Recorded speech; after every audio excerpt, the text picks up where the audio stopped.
नमस्कार friends, CTET junior की परीक्षा फर्स्ट मीटिंग में हो चुकी है। तो हम लोग बाल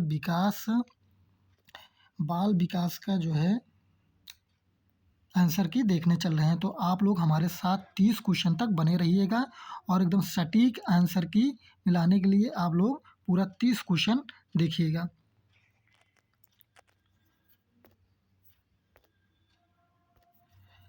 क्वेश्चन नंबर 1, क्या किसी व्यक्ति का जैविक रूप से निर्धारित जेंडर अपने साथ वह सभी विशेषताएं लाता है जो किसी के सामाजिक रूप से निर्मित जेंडर को परिभाषित करता है? तो इसका ऑप्शन नंबर 1 सही होगा। प्राकृतिक परिवेश का विकास पर प्रभाव। Question number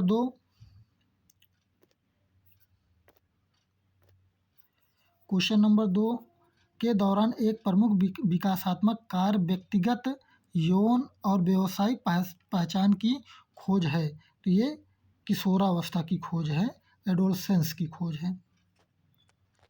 question number 3,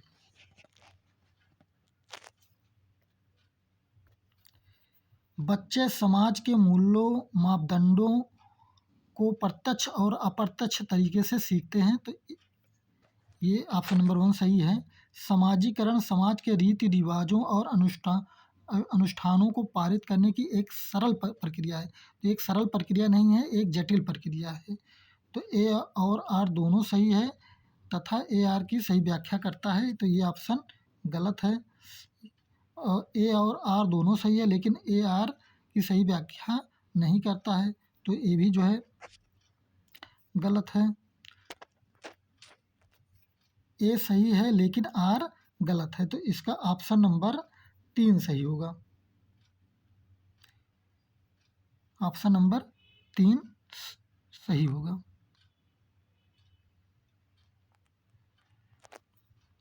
question number 4,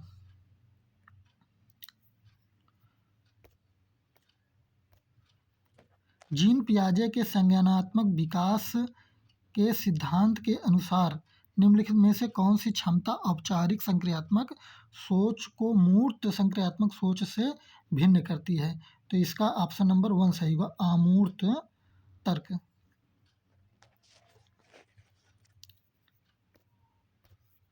gene पियाजे के एक महत्वपूर्ण आलोचना यह है कि वह विकास के प्रभाव पर पर्याप्त रूप से विचार करने में विफल थे। तो ये संस्कृति, इसका जो है ऑप्शन नंबर 2 सही होगा।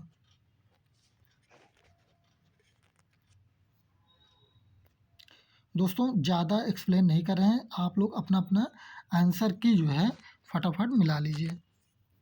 तो क्वेश्चन नंबर 6 में सही होगा, निम्नलिखित में से कौन सुमेलित युग्म है? दंड और आज्ञाकारिता, उन्मुखीकरण, बुरे परिणामों से बचाव। ये ऑप्शन नंबर 1 सही होगा। सामाजिक अच्छा लड़का अच्छी लड़की उन्मुखीकरण अधिक से अधिक संख्याओं के लिए सबसे अच्छा, ये गलत है। कानून और व्यवस्था उन्मुखीकरण मानवता के लिए सामाजिक न्याय के सिद्धांतों को कायम रखना, ये भी गलत है। तो इसका ऑप्शन नंबर 1 सही होगा।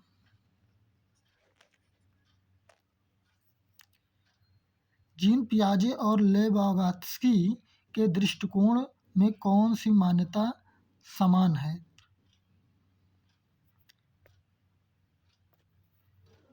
तो बच्चे अर्थ निर्माण की प्रक्रिया में शामिल होते हैं। तो ऑप्शन नंबर 1 सही होगा।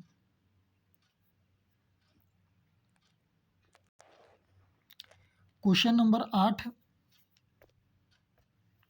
लेवागात्स्की ने प्रस्तावित किया था बच्चे अनियंत्रित पैदा होते हैं, समाज को उन्हीं सामाजिक व्यवहार को सिखाने की ज़रूरत होती है। तो ये गलत है, अनियंत्रित नहीं पैदा होते हैं। बच्चों की सोच वयस्कों से मात्रात्मक रूप से भिन्न होती है, ये भी ऑप्शन गलत है। बच्चे की सोच वयस्कों से गुणात्मक रूप से भिन्न होती है। बच्चों में बहुत क्षमता होती है जिसमें वह कार्य भी शामिल होते हैं जिन्हें दूसरों के सहयोग से कर सकते हैं। तो इसका ऑप्शन नंबर 4 सही होगा। Question number 9। क्वेश्चन नंबर 9 में बुद्धि परीक्षण और विस्तारित अवलोकन के संचालन का उद्देश्य बच्चों की विशिष्टता, आयाम और क्षमताओं में तुलना करना होना चाहिए। बुद्धिमत्ता एक जन्मजात क्षमता है, इसे पोषित नहीं किया जा सकता। तो ये पोषित किया जा सकता है, ये गलत है। बुद्धि परीक्षण विस्तारित अवलोकन के संचालन का उद्देश्य बच्चों की विशिष्ट आयाम और क्षमताओं में तुलना करना होना चाहिए, ये भी गलत है। तो इसका आंसर दोनों गलत होगा। इसका आंसर दोनों गलत होगा, तो इन्होंने सही मारा है, इसका दोनों गलत होगा।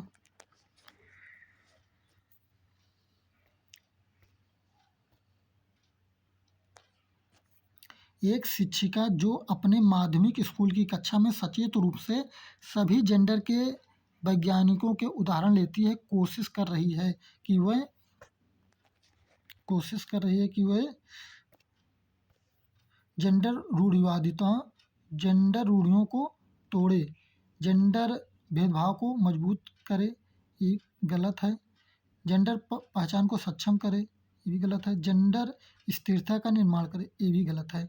तो जेंडर रूढ़ियों को तोड़े, इसका ऑप्शन नंबर 1 सही है।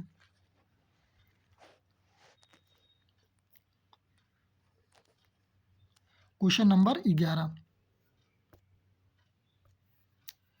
निम्नलिखित कथनों को पढ़िए। कथन ए, सभी लड़कियां मेहनती और ईमानदार होती हैं जबकि लड़के बुद्धिमान और रौबदार होते हैं। तो ऐसा कुछ नहीं है, लड़कियां मेहनती होती हैं, लड़के भी मेहनती होते हैं, लड़कियां भी बुद्धिमान होती हैं, लड़के भी बुद्धिमान होते हैं, और लड़के लड़कियां सब रौबदार होते भी हैं। तो इसका ये गलत है। दो विशिष्ट जैविक मस्तिष्क लड़कियां और लड़कों में शारीरिक संज्ञानात्मक कौशल साथ साथ व्यक्तित्व और स्वभाव में सभी मतभेदों का उत्पादन करते हैं। तो ये भी जो है गलत है। तो इसका जो है ऑप्शन दोनों गलत है, ये ऑप्शन नंबर 4 सही है इसमें 11 में। Question number 12।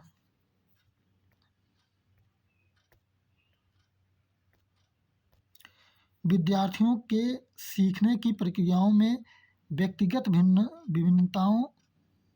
भिन्नताओं को किस रूप में देखा जाना चाहिए? उनके अलग अलग बुद्धिलब्धि स्तरों का असामान्य मापदंड, कुछ बच्चों में संज्ञानात्मक असमानता, कुछ बच्चों में विकासात्मक कमियां, विविधता का सामान्य चित्रण, डाइवर्सिटी। 12 का 4 सही होगा। Question number 13। वह आकलन जो किसी विद्यार्थी के प्राप्त अंकों को अन्य विद्यार्थियों के औसत प्रदर्शन से तुलना करने के लिए किया जाता है, कहलाता है मानक संदर्भित।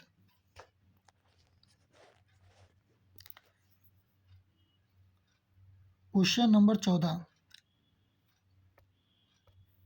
कक्षा आकलन के बारे में निम्नलिखित में से कौन सा कथन सही है? ऑप्शन नंबर 1, आकलन को छात्रों की अध्ययन करते समय संज्ञानात्मक प्रक्रियाओं को प्रभावित करना चाहिए। ऑप्शन नंबर 1 सही है। आकलन को अपने आप में सीखने के अनुभवों के रूप में काम करना चाहिए, ये भी सही है। और आकलन को छात्रों को सीखने के लिए डर और तनाव पैदा करना चाहिए, ये गलत है। आकलन मानकीकृत और मानक संदर्भित होना चाहिए, ये भी गलत है। तो ऑप्शन नंबर 1 और 2 सही है। तो इसका ऑप्शन 2 सही है। Question number 15। निम्नलिखित में से कौन सा प्रश्न विद्यार्थियों के उच्च स्तरीय आलोचनात्मक और विश्लेषणात्मक चिंतन कौशल को बढ़ावा देगा? एक ही घटना दर्शाने वाले 2 अखबारों के लेखों में निहित मान्यताओं की पहचान करें। तो ऑप्शन नंबर 1 सही होगा। एक विशिष्ट अखबार के लेख में संज्ञाओं को पहचानें, गलत है। अखबारों के लेख पढ़ें और नए शब्दों की सूची बनाएं, तो सबसे बेस्ट ऑप्शन ये सही है। अखबार लेख पढ़ें और उपयुक्त शीर्षक के बारे सिर्फ शीर्षक के बारे में, ये भी गलत है। क्वेश्चन नंबर 16,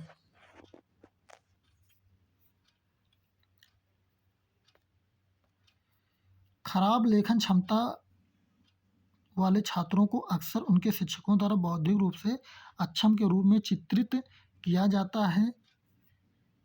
शिक्षकों में अंतर्निहित पूर्वाग्रह होते हैं।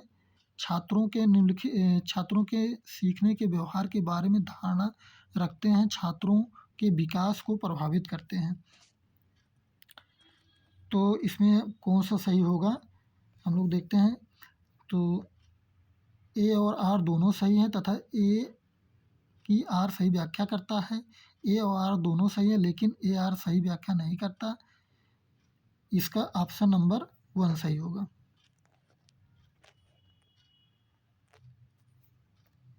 क्वेश्चन नंबर 17, निम्नलिखित में से कौन सा कक्षा में विविधता को बढ़ावा देने के लिए एक तरीका नहीं है।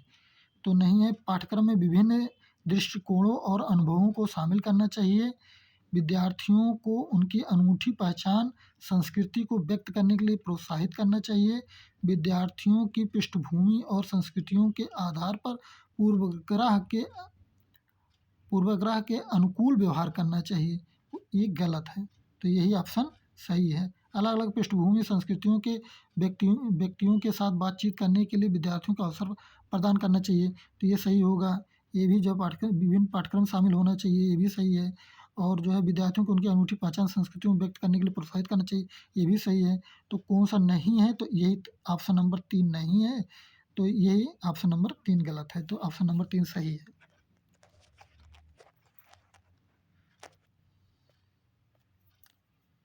निम्नलिखित में से अधिगम अक्षमता और इसके कारण होने वाली चुनौतियों का सही मेल कौन सा है। गुणज वैकल्य, पढ़ने की क्षमता गुणज वैकल्य,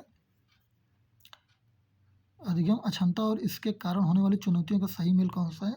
गुणज वैकल्य ये गुणा भाग से संबंधित होता, पढ़ने की क्षमता और भाषा से कौशल से संबंधित नहीं होता, ये गलत है। लेखन वैकल्य सूक्ष्म पेशीय कौशल और वर्तनी को प्रभावित करता है। पठन वैकल्य संख्याओं, तो ये भी गलत है।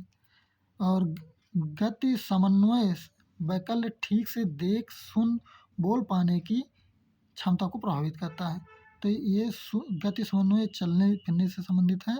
तो इसका ऑप्शन नंबर लेखन वैकल्य सूक्ष्म पेशीय कौशल और वर्तनी को प्रभावित करता है।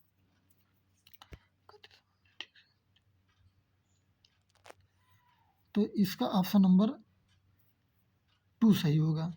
लेखन कौशल सूक्ष्म पेशीय कौशल है, वर्तनी को प्रभावित करता है, तो ऑप्शन नंबर 2 सही होगा। क्वेश्चन नंबर 19, स्वालीनता से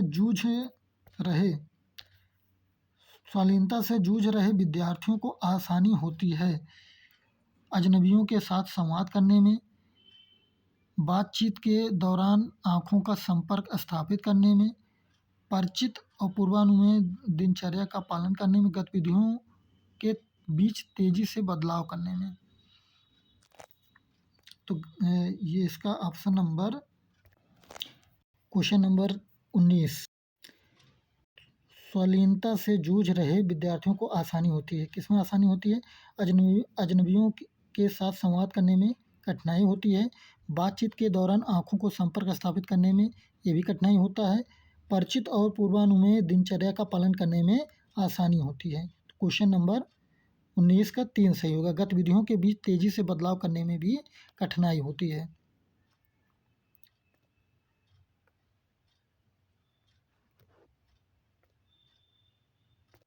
क्वेश्चन नंबर 20, प्रतिभाशाली बच्चों के बारे में निम्नलिखित में से कौन सा कथन सही नहीं है। ऑप्शन नंबर 1, बच्चे विभिन्न स्तरों पर प्रतिभाशाली हो सकते हैं और कुछ में किसी प्रकार की अक्षमता भी हो सकती है। बच्चे एक से अधिक प्रकार की बुद्धि में प्रतिभाशाली हो सकते हैं। प्रतिभाशाली बच्चे विशेष क्षमताओं और सामर्थ्य के साथ पैदा होते हैं जिन्हें विकसित करने की आवश्यकता नहीं होती है। तो ये ऑप्शन नंबर 3 इसका जो है सही है। प्रतिभाशाली बच्चों में जिज्ञासा की भावना कम होती है और उनकी काल्पनिक शक्ति भी कमज़ोर होती है। तो ऑप्शन नंबर जो है क्वेश्चन नंबर 20 का जो है ऑप्शन नंबर 4 सही होगा। प्रतिभाशाली, ये ऑप्शन नंबर 3 गलत होगा। प्रतिभाशाली बच्चों में जिज्ञासा की भावना कम होती है। प्रतिभाशाली बच्चों में जिज्ञासा की भावना अधिक होती है और उनकी कल्पना शक्ति भी कमज़ोर होती है, कमज़ोर नहीं होती है, कल्पना शक्ति स्ट्रांग होती है, ज़्यादा होती है। तो ऑप्शन नंबर 4 इसका सही होगा। तो इन्होंने सही मारा, सही क्वेश्चन, सही ऑप्शन लगाया है। क्वेश्चन नंबर 21, क्वेश्चन नंबर 21 विद्यार्थियों द्वारा स्वयं का त्रुटि विश्लेषण। ऑप्शन नंबर 1 विद्यार्थियों की समझ में और अधिक फासला पैदा करता है, तो ये गलत है। विद्यार्थियों के अधिसंज्ञानात्मक कौशल में बाधा डालता है, ये भी गलत है। अधिगम प्रक्रिया में एक निरर्थक गतिविधि है, ये भी गलत है। विद्यार्थियों के लिए अधिगम को स्मृति में बनाए रखने में सहायता करता है।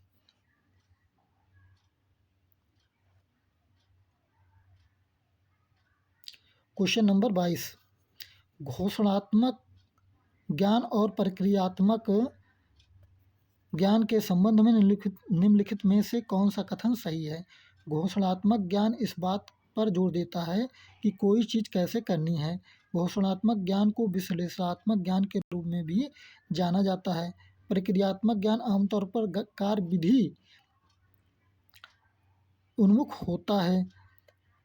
तो ये जो प्रक्रियात्मक ज्ञान है और घोषणात्मक ज्ञान, ये प्रक्रियात्मक ज्ञान आमतौर पर कार्यविधि उन्मुख होता है, चीज़ के बारे में, तथ्यात्मक ज्ञान के बारे में नहीं होता। तो इसका क्वेश्चन नंबर 22 का ऑप्शन नंबर 3 सही होगा।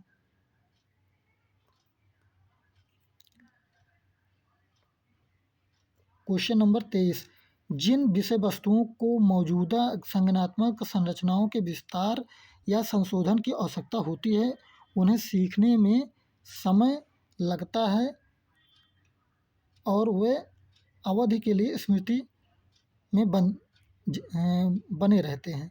तो लंबा इसका कौन सा सही होगा?